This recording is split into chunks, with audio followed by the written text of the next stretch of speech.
Salam jumpa pemirsa, bagaimana kabar Anda? Baru-baru ini militer Myanmar melancarkan kudeta pada 1 Februari lalu dan juga menahan para pemimpin pemerintahan sipil terpilih melalui pemilu pada November lalu termasuk Aung San Suu Kyi. Dan pernyataan itu sendiri diumumkan langsung di tengah pengerahan kendaraan lapis baja di jalan-jalan di sejumlah kota di Myanmar. Selain itu ratusan ribu orang turun ke jalan sejak pekan lalu dan juga menentang kudeta yang tengah berlangsung, menuntut dibebaskannya para pemimpin. Lantas sebenarnya apa yang tengah terjadi di Myanmar? Kita akan berbincang dengan salah satu sahabat saya. Beliau adalah Mas Irawan Jati, dosen hubungan internasional di Universitas Islam Indonesia Yogyakarta. Beliau fokus di Human Security and ASEAN Politics. Kita akan ngobrol bersama beliau seperti apa kudeta yang terjadi di Myanmar. Bersama saya Putri Ramadhani, pemirsa hanya untuk Anda. Inilah Bangga Magelang, ruang rembuknya Wong Magelang.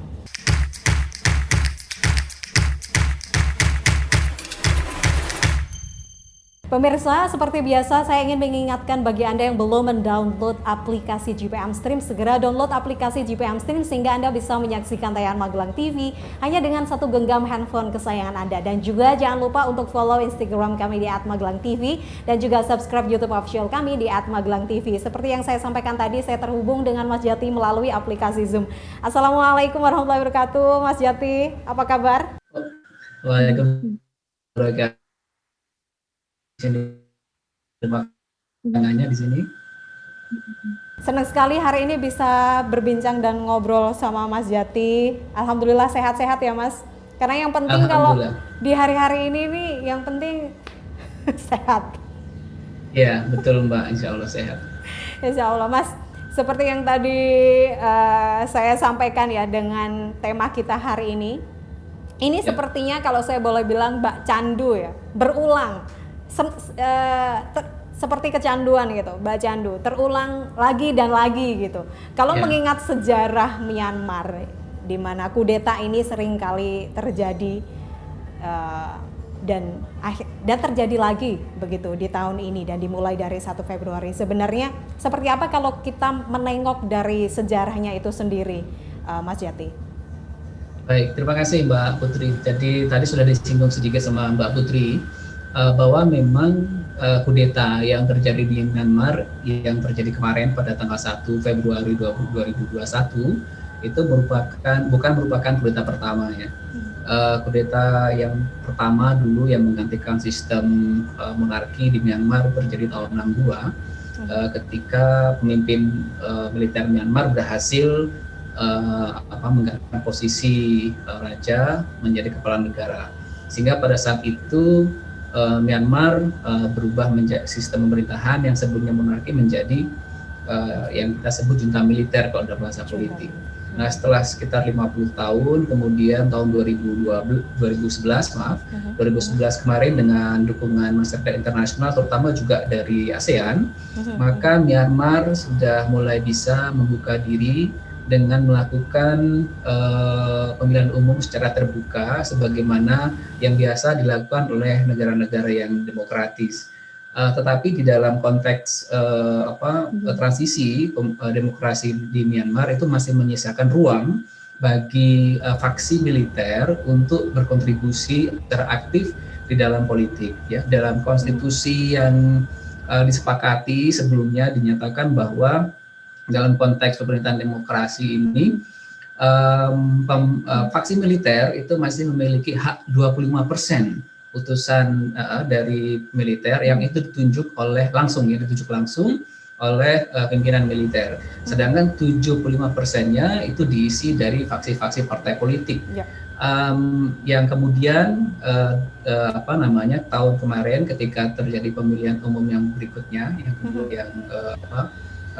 yang demokratis November kemarin, hasil dari pemilu tersebut tidak sesuai dengan ekspektasi dari faksi militer karena hampir sebagian besar kursi diperoleh oleh Partai Liga Nasional untuk Demokrasi atau NLD yang dipimpin oleh Aung San Suu Kyi yang kebetulan militer sendiri hanya mendapatkan kalau tidak salah 33 kursi dari 400-an, sehingga mereka merasa dan kemudian membuat sebuah tuduhan bahwa telah terjadi kecurangan dalam pemilu, yang ini kembali memicu kudeta di awal Februari kemarin. Jadi kira-kira pemicunya hasil pemilu, tetapi nanti kita bisa dalami apakah ini menjadi penyebab utama kira-kira. Iya begitu. Mas Jati, kalau melihat sejarah panjangnya kudeta yang dimulai dari 62 tadi, lalu ada kudeta berdarah juga yang 888 atau apa itu ya. Apa yang Mas Jati lihat yang kemudian kesamaan atau yang membedakan kudeta kali ini hingga kudeta dibandingkan dengan kudeta-kudeta sebelumnya? Kalau saya lihat kudeta itu sebenarnya kata kuncinya sama, yaitu pemaksaan pengambil alihan kekuasaan atau pengambilan kekuasaan secara paksa. Betul. Yang diambil alih kekuasaannya itu tentunya adalah cabang-cabang kekuasaan negara. Jadi mulai eksekutif tentunya jadi kepala negara, pemerintah, kemudian termasuk juga legislatif dan juga yudikatifnya. Nah biasanya yang melakukan kudeta biasanya memang dalam banyak sejarah itu militer, seperti yang terjadi di Myanmar. Jadi dalam konteks kudetanya sama sebenarnya apa yang terjadi sebelumnya dan sekarang, ada perebutan kekuasaan secara paksa dari faksi sipil kemudian ke militer. Kemudian kesamaan yang kedua sebenarnya alasannya sama kalau kita lihat, karena ada kekecewaan dari faksi militer terhadap pola pemerintahan sipil. Ya, jadi misalnya begini, pemerintahan sipil dianggap gagal, atau pemerintahan sipil dianggap terlalu memaksakan proses, karena proses demokratisasi itu kan butuh butuh waktu yang panjang, transaksinya tidak proses, betul, prosesnya sangat panjang sekali, dan itu tidak bisa satu periode dalam satu pemerintahan misalnya 4 atau 5 tahun, itu akan sangat infan sekali, sangat rentan. Dan sebenarnya beberapa analis juga sudah memberikan semacam insight bahwa ada kemungkinan terjadi lagi kudeta kalau beberapa kondisi yang terjadi di Myanmar itu terus berjalan, dan ternyata memang terjadi ya kemarin itu. Jadi kesamaannya pertama dalam konteks pengambil alihan kekuasaan secara paksa, yang kedua dalam konteks kekecewaan terhadap institusi yang memimpin gitu, dan yang ketiga sebenarnya kenapa yang ini juga sama menurut saya itu karena militer merasa mereka ada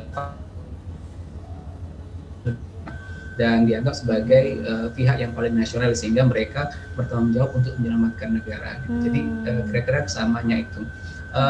Yang kita sepatut syukuri adalah yang berbeda dengan sebelumnya, ini kudeta tidak berdarah.